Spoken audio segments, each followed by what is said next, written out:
Assalamualaikum warahmatullahi wabarakatuh. Perkenalkan, saya Laras Putria dengan NPM 2053053007. Saya adalah mahasiswa Universitas Lampung dengan program studi Pendidikan Guru Sekolah Dasar. Di sini saya akan mengajak teman-teman untuk memahami sifat-sifat bunyi dan keterkaitannya dengan indera pendengaran. Apa itu bunyi? Bunyi adalah energi yang muncul berubah getaran di udara yang berasal dari berbagai benda atau hal yang memiliki getaran frekuensi. Bunyi dapat berasal dari berbagai hal dan hampir semua makhluk hidup dapat menghasilkan bunyi. Jadi, bunyi dapat didefinisikan sebagai energi gelombang yang berasal dari benda yang bergetar sebagai sumber bunyinya. Nah, sifat-sifat bunyi ada 4. Yang pertama, bunyi dapat merambat melalui zat padat, zat cair, dan gas. Bunyi dapat diserap dan dipantulkan. Dan yang ketiga, bunyi dapat dibiaskan. Serta yang keempat adalah bunyi dapat mengalami pelenturan. Nah, jenis-jenis bunyi ada 3.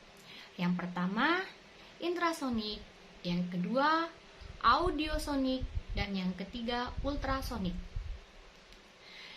Sumber bunyi berasal dari alat musik, aktivitas manusia, dan bunyi alami.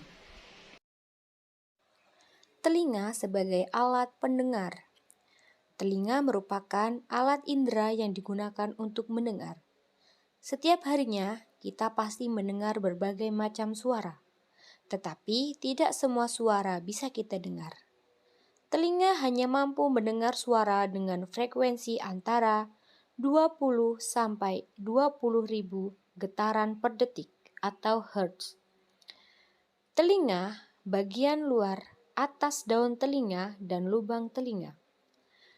Daun telinga berfungsi membantu memusatkan suara yang masuk ke lubang telinga dan lubang telinga menyalurkan suara ke selaput gendang telinga. Telinga bagian tengah terdiri atas selaput gendang telinga dan tulang-tulang pendengaran. Selaput gendang berfungsi menangkap suara dari lubang telinga. Tulang-tulang pendengaran berfungsi meneruskan getaran suara.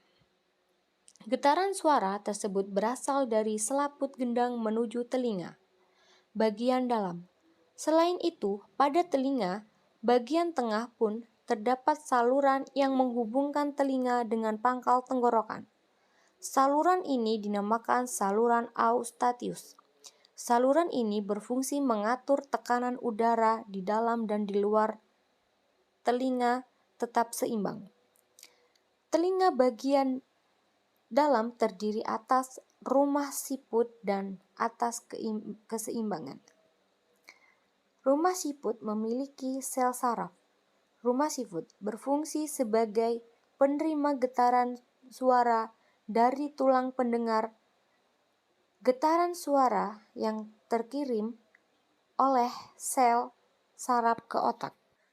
Keterkaitan bunyi dengan indera pendengaran. Bunyi merupakan gelombang suara yang dapat terhantar melalui udara di sekitar kita. Nantinya, gelombang suara tersebut akan diterima oleh daun telinga. Ia akan melaju di arah menuju ke gendang telinga. Nantinya, gendang telinga akan bergetar karena gelombang suara tersebut. Setelah sampai di gendang telinga, gelombang suara akan meneruskan perjalanannya yang dibantu oleh tulang kecil. Kemudian tulang kecil akan bergetar juga mengikuti dengan kerasnya suara yang diterima. Ketika tulang kecil bergetar, rambut halus di sekitar koklea pun bergetar. Nantinya, rambut halus yang terhubung dengan sel saraf akan mengirimkan sinyal ke otak. Lalu di dalam otaklah gelombang suara tersebut akan diimplementasikan untuk difikirkan oleh otak untuk mengenalinya. Teman-teman, di sini saya akan mempraktikkan dari sifat-sifat bunyi. Nah, sifat-sifat bunyi tadi ada 4. Di sini saya akan mempraktekkan. Teman-teman harus memperhatikan agar bisa menjawab soal-soal berikut. Memukul sebuah mangkok.